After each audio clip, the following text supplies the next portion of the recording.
Hello guys, तो कल से एकम्स ड्रग्स एंड फार्मास्यूटिकल्स का आईपीओ ओपन होने जा रहा है और 1 तारीख तक ये आईपीओ ओपन रहने वाला है। तो अगर आप इस आईपीओ से इंटरेस्टेड हैं और इसमें पैसे लगाना चाहते हैं तो इस आईपीओ के कुछ पॉजिटिव फैक्टर भी और कुछ नेगेटिव पॉइंट भी हैं जिस पर आपको फोकस करना है। उसके बाद आपको इस आईपीओ में अप्लाई करना, अदरवाइज ये आईपीओ आपको कहीं ना कहीं नुकसान भी कर सकता है। और उसके जो पॉजिटिव पॉइंट है उसके बेसिस पर अगर आप देखें तो कहीं ना कहीं आपकी मनी डबल भी आईपीओ कर सकता है। तो पॉइंट्स क्या है उस पर डिस्कस करने वाले, इसके साथ साथ इसकी लेटेस्ट जीएमपी क्या चल रही है वो भी देखने वाले। तो वीडियो को लास्ट तक जरूर से बना रहना। कल ये आईपीओ ओपन होने वाला है, इसकी प्राइस रेंज की बात आप करेंगे, देख लीजिए 646 रुपए से 679 रुपए के आसपास है। तो आपको 679 रुपए वाले प्राइस पर ही अप्लाई करना है, तभी आपको ये मिलेगा। इश्यू साइज आप देखेंगे 1856.74 करोड़ रुपए के आसपास का आईपीओ का साइज रहने वाला है। और एक लोट के लिए आप इस आईपीओ में अप्लाई करेंगे तो 22 शेयर्स का एक लोट रहने वाला है, जिसके लिए 14,212 रुपए के आसपास का आपका इन्वेस्टमेंट होगा। और मैक्सिमम 13 लोट के लिए आप यहाँ पर अप्लाई कर सकते हैं। और यहाँ पर रिटेल के लिए कोई भी डिस्काउंट रहने वाला नहीं है। इसके साथ साथ 30 तारीख को ये आईपीओ कल ओपन हो जाएगा, 1 तारीख को क्लोज हो जाने वाला है, 2 तारीख को आ जाएंगे अलॉटमेंट और 6 तारीख को आईपीओ की हो जाएगी लिस्टिंग। तो ये कुछ इंपोर्टेंट डेट्स थी। अब कुछ इसके इंपोर्टेंट फैक्टर हम देखेंगे, उससे पहले इसका जीएमपी देख लेते हैं कितना चल रहा है अभी ग्रे मार्केट में इसकी डिमांड। तो यहाँ पर एकम्स ड्रग्स का जीएमपी आप देखेंगे 180 रुपए के आसपास चल रहा है। कट ऑफ प्राइस मैंने ऑलरेडी आपको बता दी 27% के लिस्टिंग गेंस की एक्सपेक्टेशन अभी बनी हुई है। तो अगर एक लोट के लिए आप यहाँ पर अप्लाई करते हैं तो आपको कितना बेनिफिट मिलेगा, जैसा कि मैंने आपको बताया 22 शेयर का एक लोट रहने वाला है, 180 रुपए के आसपास इसकी जीएमपी चल रही है। लगभग लगभग 3,960 रुपए के आसपास अभी एक लोट के ऊपर का प्रॉफिट आपको दिख रहा है। तो अगर आप सिर्फ और सिर्फ लिस्टिंग गेन लेने के लिए आईपीओ अप्लाई करते हो, अच्छा खासा लिस्टिंग गेन आपको मिलता हुआ दिख रहा है। अदरवाइज ये जो 27% आपको दिख रहा है, कहीं ना कहीं मैं आपको तो 35% के आसपास आपको यहाँ पर नोट करके चलना चाहिए। 35% के आसपास के लिस्टिंग गेंस आपको मिल सकते हैं, क्योंकि जिस तरीके से मार्केट पॉजिटिव मूवमेंट में और लगातार ऊपर की तरफ जा रहा है, तो कहीं ना कहीं लिस्टिंग गेंस भी इसके बढ़ते हुए दिखेंगे और इसके जीएमपी में भी आपको इजाफा होता हुआ देखने के लिए मिल जाएगा। तो यहाँ पर देख लीजिए 30 तारीख को तो ये ओपन हो रहा है, एक को क्लोज हो जाएगा। 1856 करोड़ रुपए के आसपास का आईपीओ रहने वाला है।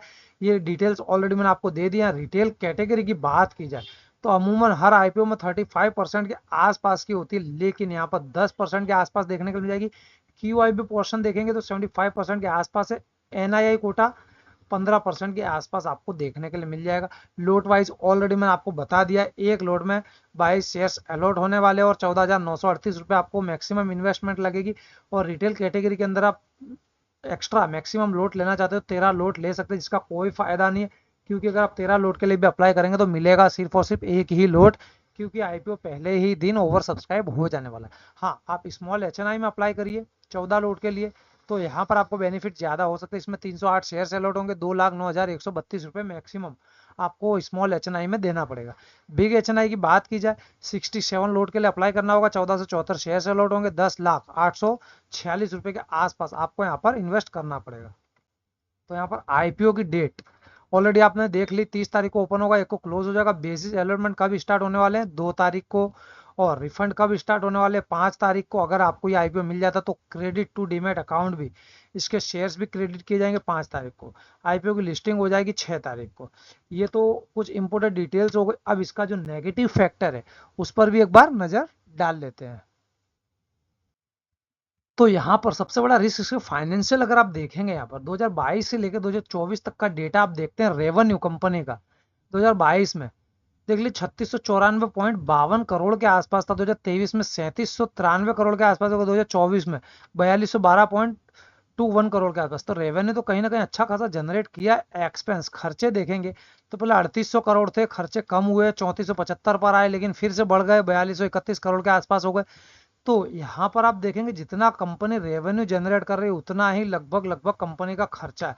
तो एक बहुत ही बड़ा नेगेटिव पॉइंट है, कंपनी कुछ बचा नहीं पा रही है। देखेंगे प्रॉफिट आफ्टर टैक्स तो 2022 में कंपनी को 250.87 करोड़ रुपए का लॉस हुआ है।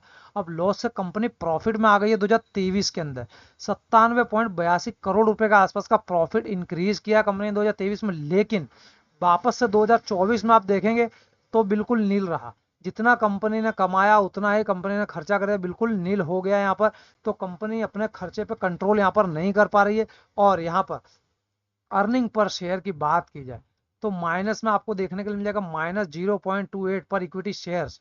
और रिटर्न ऑन नेटवर्थ भी आप देखेंगे तो वो भी माइनस में ही आपको देखने को मिलेगा कि 0.57% के आसपास नेट एसेट वैल्यू इसकी निकल के आ रही है एनएवी, तो 49.59 पर इक्विटी शेयर के आसपास निकल के आ रही है। तो ये इसका बहुत ही बड़ा नेगेटिव फैक्टर है कि कंपनी पैसे बचा नहीं पा रही है। तो कंपनी के बारे में कुछ और डिटेल्स पर अगर आप नजर डालेंगे तो 2004 में कंपनी इनकॉर्पोरेट हुई थी और कंपनी ड्रग्स एंड फार्मास्यूटिकल से रिलेटेड है और भारत में शीर्ष कंपनियों में से एक कंपनी मानी जाती है। 2024 में इसकी मार्केट की हिस्सेदारी 30.2% के आसपास आपको देखने के लिए मिल जाएगी। तो ये कुछ इंपोर्टेंट डिटेल्स थी इस आईपीओ से रिलेटेड।